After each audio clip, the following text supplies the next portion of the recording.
So previously we walked through how to mount these bed brackets on your van. We order these from RB Components. It's a really easy solution. They're a little bit spendy, but it makes for a rock solid bed. So we just order these right off of RB. They're riveted right into the body. And then from that point, we will use plus nuts, these little guys, and 1/4-20 bolts to mount our bed brackets to the wall. Now this is it's a multi-level kind of process. So we'll get the bed brackets on, and then you'll finish up your wiring, your insulation, whatever that may be. And then you figure out your holes on how to mount these guys.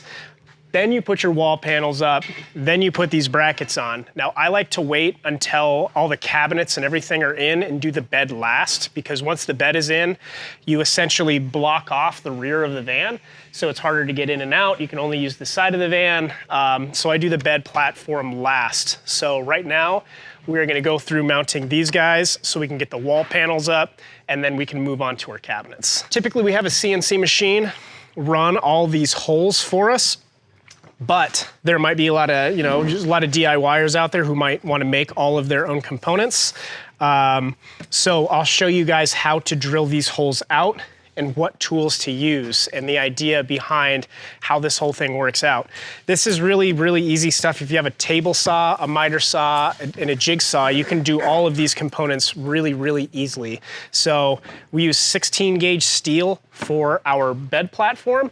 So it's very, very light, and you don't have to use 2x4s. And then once the bed is all said and done, it's only 1.5 inches thick. So that way you have a lot of underbed storage. So you can get your bikes in and out, get your bed nice and high, and then your bed is also really, really light. We just use 2 pieces of 1/2 inch, and we bolt this guy directly to the RB Components plate.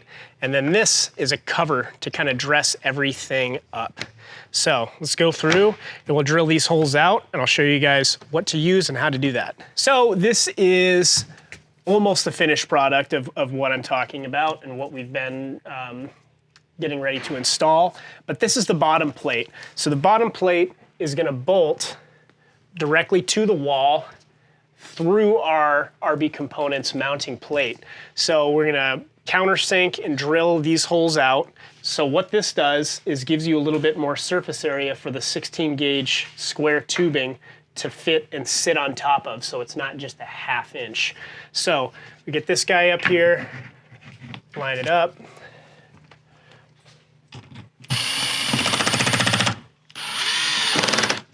So now we have a nice 1 inch thick rail that you can drop your bed rails into. So you can make these plates at home. We sell these things on our website. They're pretty straightforward, they're pretty easy, and if they're done correctly, they're very, very strong. These are the Van Smith's proprietary bed rails. And what they do is they mount to the side of the van, so you can use a piece of 16 gauge square tubing, and it fits perfectly in there. So you can just drop these guys in, and it makes for a very strong, very lightweight bed. And the nice thing is it's only 1.5 inches thick. So you have more room under your bed to store your bikes, your gear, your crash pads, whatever that may be. So, and it's inexpensive. These rails, we sell them on our website, or you can make them yourself. So it's just a 1 inch by 1 inch square that you cut into the top. They're 3.5 inches thick, and it's made out of 1/2 inch Baltic. We use Baltic for a lot of our stuff. It's just higher quality, higher strength, and it just looks better. We typically have holes drilled out here with the CNC machine drills these holes out for us. We left them open so we can show you guys how to countersink these bolts and make a really, really robust bed that doesn't cost a ton of money and is also really, really strong. I see a lot of beds, DIY beds, built out of 2x4s, and that's fine. It's just really, really thick, and it's pretty heavy. So I would, strongly advise going this route. This stuff is between $20 and $30 for a 20-foot stick. You'll only need a couple sticks. So with the price of wood, This might be even a little bit cheaper than using 2x4s, and it's a lot thinner. So without further ado, we'll go ahead and drill our holes out. We do 4 mounting holes, so we'll just go ahead and drill these guys out. What we do for that is you want to make sure you use a fender washer. Now a fender washer is just a nice big wide washer, and this thing is about an inch and a quarter thick, so that way you can just disperse as much of that load as possible. So this is the hole that we need to drill, so we need something that this washer is going to fit right into, and an inch and a quarter should be perfect. Good way to kind of check that. I'm going to feel that out. Sometimes it's best to do a little bit bigger than the washer, so we'll just go ahead and do an inch and 3/8. So you put that guy on there, you're like, oh yeah, that's perfect. So you want to get this washer in there and then a little bit of flexibility to move it around if your holes aren't perfect. So these are called Forstner bits. You can get them at Home Depot, you can order them on Amazon, wherever, but this is really, really nice to countersink things and get a nice flush, clean edge. Hole saws won't be able to do some of the things that Forstner bits can do. And the goal here is just countersink. So we want this hole to only go as deep as the head and the washer. So not even, a 1/4 inch. Is about all we're looking for. So we'll go ahead, and if you want, you can measure these things out, write a little line. So say we want to go 1/4 inch. It's nice, just get a little mark right there. And get a little mark right there. So that way when you're actively drilling, you can see these lines and know when to stop. So hopeful little tips right there, make your life a lot easier. So if you're using Formica, it's got to kind of cut through that first layer.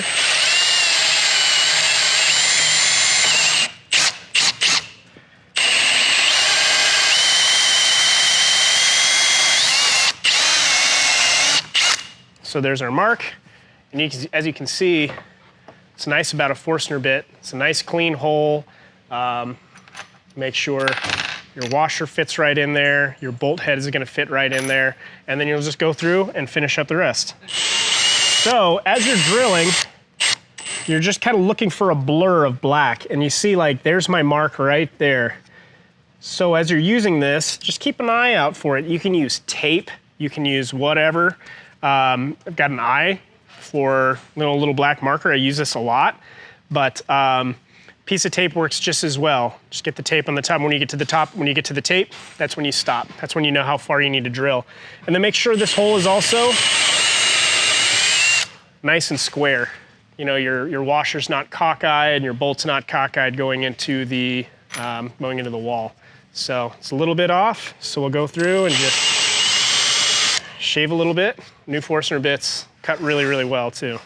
So now that we've drilled, countersunk our bolt holes, we need to finish the holes so that way we can actually put our bolt through. These are 1/4-20s. I like to get a little bit bigger than a 1/4 inch because that gives you a little bit more room to play. And that's the reasoning behind using a little bit of a bigger washer as well. So your holes don't need to be absolutely perfect. Tight tolerances are good for a lot of things, but stuff like this, give yourself a little bit of breathing room and it just makes life a little bit easier. So you have to go through and finagle with stuff when you're trying to get this stuff installed. Now we want to drill the hole in our countersunk hole, so that way we can drop these guys right through here. These are 1/4 inch bolts. You can use 5/16, you can use 1/2 inch, you can go as crazy as you want, but 1/4-20s work really well for us. Just like this countersink hole, I like to make the bolt hole a little bit bigger than the bolt as well. So that way, when you're going to install this rail, you're not, if the hole is just a tiny bit off, you have a little bit of flexibility to get the thing on there. And that's what's nice about using a fender washer as well. You have a lot of displacement to keep this thing, nice and stout and secure to the wall. So we'll go through, take this guy.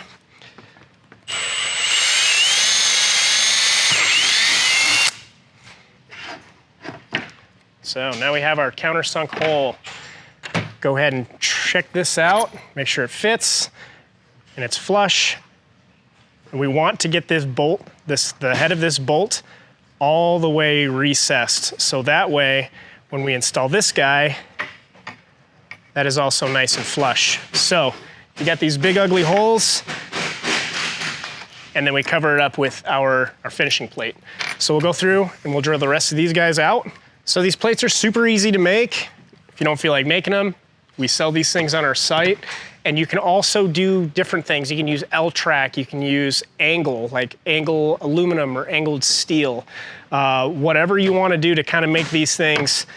But this is the basic idea of how to get a nice strong bed that isn't going to rattle apart. I've seen some pretty janky beds out there. Make sure the thing is nice and solid because it's, you know, basically the centerpiece of your build. All right, so now that we have all of our holes drilled into our plate, we're gonna go ahead and measure this thing out onto our mounting bracket. We'll just mark it out with a Sharpie. We have a plus nut gun, and like we've shown in the past, you can install these plus nuts by hand. You can use riv nuts for this. I really like the plus nuts because there's just a larger surface area for it to grab.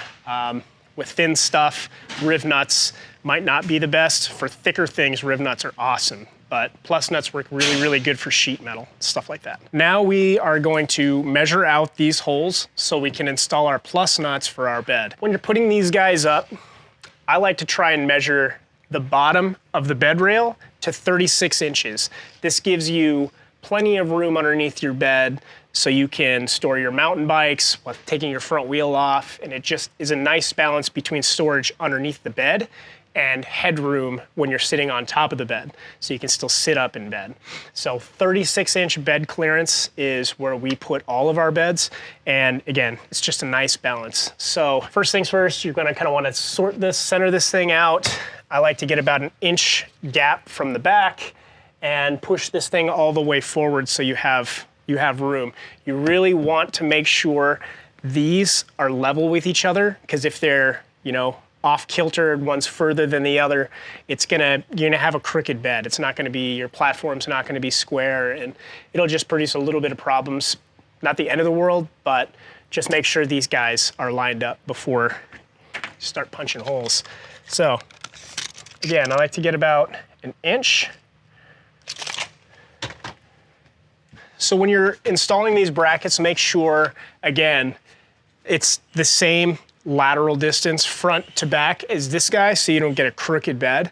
And then also make sure they're the same height so you don't have something that's all wonky and crazy looking. Like I said, 36 inches from the bottom, and then you can just do some simple math and then measure, you know, subtract 2.5 inches. That gives us 33.5 that we're looking for. So you can mark these things. You can do make some actual little brackets. If you have some scrap wood, cut your scrap wood to this height and then stick the pieces of wood underneath and then set this on top of the brackets. Or you can just give them a couple marks and then get a clamp and then mark and drill. But just make sure you're getting everything nice and square, especially with the bed. You don't want to throw the rest of your van off because 2 brackets are just way off. So pay attention to those things. I like to use the C-pillar in the van, which is this guy right here, as like my stopping point. So I push that guy all the way forward, kind of line that front end up, line the back end up. If you have a helping hand, great. If not, clamps work really, really well if you're working by yourself a lot. I use clamps for everything. I've got my line over here. I've got my line over here. Double check. I've got my 1-inch gap right there, which matches with this side. Everything's looking pretty good. I'm gonna go ahead and mark where I need to place my riv nuts or your plus nuts, and then verify a lot of the stuff, especially with the tedious things that need to be done right. You know, mark it and check one more time. You know, a wrong blown hole isn't the end of the world, but it certainly causes headaches that are unnecessary. Now that I have my holes marked, pop the bracket off, and then get ready to install my plus nuts. So I gotta drill my 4 holes, and then once the holes are drilled, I'll get my wall panel up, install the wall panel, and then I'll install this guy, and then I'll install this guy to keep it all covered up and makes it look nice and pretty and nice and clean. And then you have this free floating bed with no legs, no visible supports. So it just makes for it just looks really, really clean, and it's very, very strong. So spending a couple extra bucks in a couple places like this, you'll be much happier in the long run just because it gives you a little bit more space and you have something that is bomb-proof. So for the 1/4 20 plus nuts, we use the 3/8 hole. Just gonna go ahead and drill those guys right out, and then we'll install these. Again, you can install these things by hand. You don't need the special tool. It's just really fast if you have the special tool.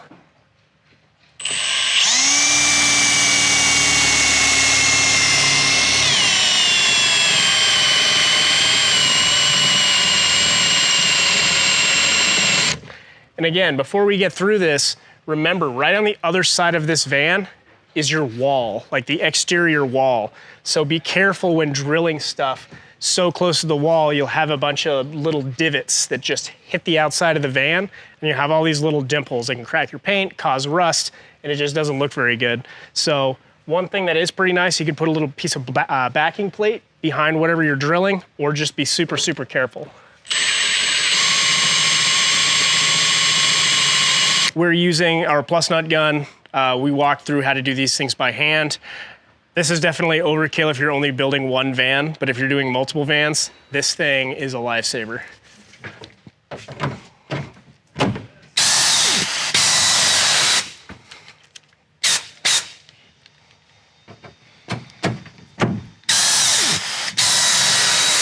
So that is it for prepping up to mount your whole bed rail. And like I said, you can use L-track right here. You can use angled aluminum or angled steel. If you really want, you could probably use a 2x4 right here. If you don't really care about how everything looks, there's a lot of different ways you can go about this. 2 pieces of 3/4 inch plywood, 2 pieces of 1/2 inch plywood. And you can get creative, but this is just the base template. You don't have to do anything exactly the way we're doing it. We're just giving you the tools to be able to do stuff whatever aesthetic way that you're looking to have done, but make it super solid, make it super strong. You want this van to last a long time. Last thing you want is to finish your van, get everything built out. 6 months down the line, everything's just falling apart. So the goal here, nice, robust van built right the first time. Now that we got these holes and these plus nuts installed, the bed rails taken care of, we're gonna install our wall so that way we can get the rest of the bed figured out, and then I'll show you guys how to install your bed rails further on down the line. But again, this is nice to be able to do it this way because the bed stays out of the picture until the very, very end.